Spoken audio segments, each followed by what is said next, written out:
Avez-vous déjà pris le temps de vous poser cette question? Pour qui suis-je réellement en train de vivre? Pour moi ou pour les générations qui viendront après moi?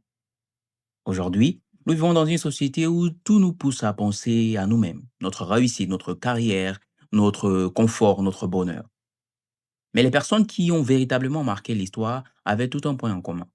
Elles vivaient pour quelque chose de plus grand qu'elles-mêmes. Bienvenue à Impact All Generations où nous parlons de transformation personnelle et changement de mentalité. Alors assieds-toi aujourd'hui et parlons-en un peu.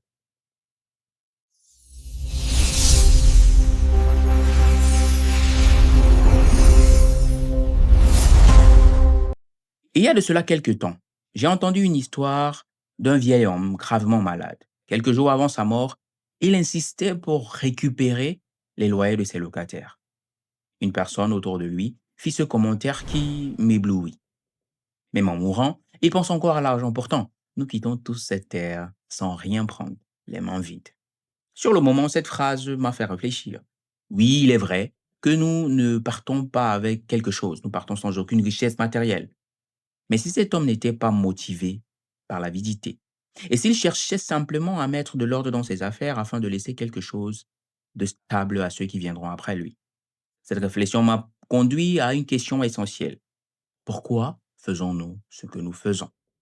Travaillons-nous uniquement pour aujourd'hui ou pour construire quelque chose pour demain? Quand j'observe les grandes figures de l'histoire, un modèle apparaît constamment. Jésus-Christ n'a pas donné sa vie pour lui-même. Il l'a donné pour les générations qu'il n'a jamais rencontrées. L'apôtre Paul a écrit des lettres qui continuent jusqu'à aujourd'hui à transformer des vies après des générations. Martin Luther King n'a pas seulement rêvé pour son époque, il a rêvé pour celles qui viendront après. Tous avaient une vérité fondamentale. Les grands leaders ne construisent pas uniquement leur succès, ils construisent un héritage. Aujourd'hui, nous investissons énormément dans notre carrière, dans nos projets, dans nos ambitions. Et c'est une bonne chose. Mais une question demeure. Est-ce que ce que nous construisons survivra à notre départ? Car le véritable héritage ne se mesure pas à ce que nous possédons. Il se mesure à ce que nous transmettons. Notre caractère, nos valeurs, notre foi, notre vision, notre ambition, notre hargne. Et surtout, les vies que nous aurons inspirées.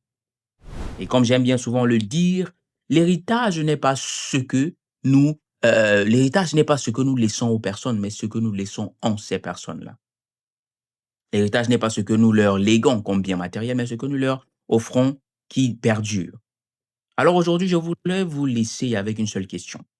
Votre vie s'arrêtera-t-elle avec vous ou continuera-t-elle à travers l'impact que vous aurez laissé dans la vie des autres? Construisons plus grand que nous-mêmes. Pensons au-delà de notre génération. Vivons de manière à ce que notre absence ne soit pas la fin de notre influence. Parce qu'au final, la plus grande richesse, je dis bien, la plus grande richesse que nous puissions transmettre n'est pas l'argent, mais une vie qui inspire les générations à venir.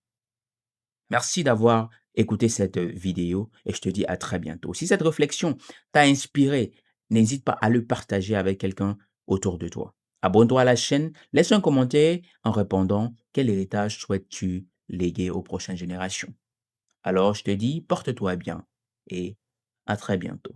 C'était Merveille Cadio de Impact All Generations.